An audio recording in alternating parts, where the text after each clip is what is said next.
За өнөөдөр ноолохын үйлдвэр технологийн парк дээр стандартаар хэрэгжилт ба үйлдвэрлэлийн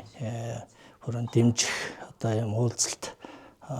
зохион байгуулагдлаа. За өнөөдөр бол ноолохын үйлдвэр технологийн парк дээр нийт 61 аж ахуйн нэгжүүд одоо гэрээ хийхээр одоо хамтран ажиллахаар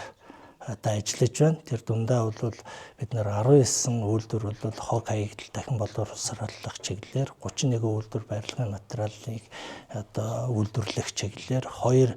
компани бол модон эдлэл, за 8 одоо аж ахуйн нэгжүүд бол холим буюу жижиг дунд бизнес эрхлэгчтэй аж ахуйн нэгжүүд хөрөнгө оруулагч дэмжих чиглэл гэдэг ингээд нийтдээ бол 61 аж ахуйн нэгжүүд үйл ажиллагаа явуулж байгаа. За тэр дундаа одоо үйл ажиллагаа явуулж байгаа аж ахуйн нэгжүүд эхлэгч байгаа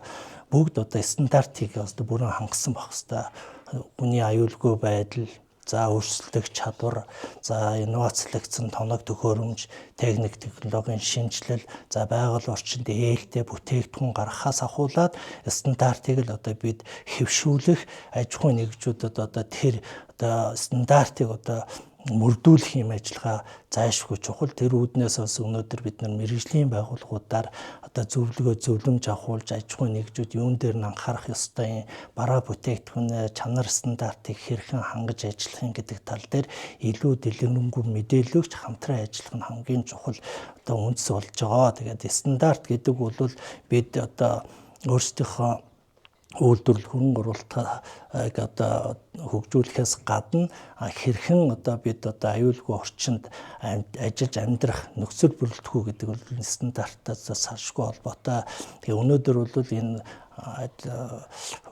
аж ахуйн одоо үйл ажиллагаа явуулж байгаа, бизнес эрхэлж байгаа хүн болгонд одоо бид энэ одоо сургалтаас бол олон зүйлийн мэдээллийг авч за төр хувьчлалын түншлэлийн хүрээнд цаашдаа яаж хамтарч ажиллах вэ гэдэг дээр илүү одоо ойлголтыг одоо аж ахуйн нэгжүүдэд өгч хамтран ярилцлаа. Энийн үр дүнд бол бид бол стандарттай үйлдвэрлэл, ногоон хөгжил гэдэг одоо бас урайм нь хэд биелээ болж одоо газар дээрээ хөрсөн дээрээ бас бууж байгаа гэж одоо бид үзэж дүгнэж байна.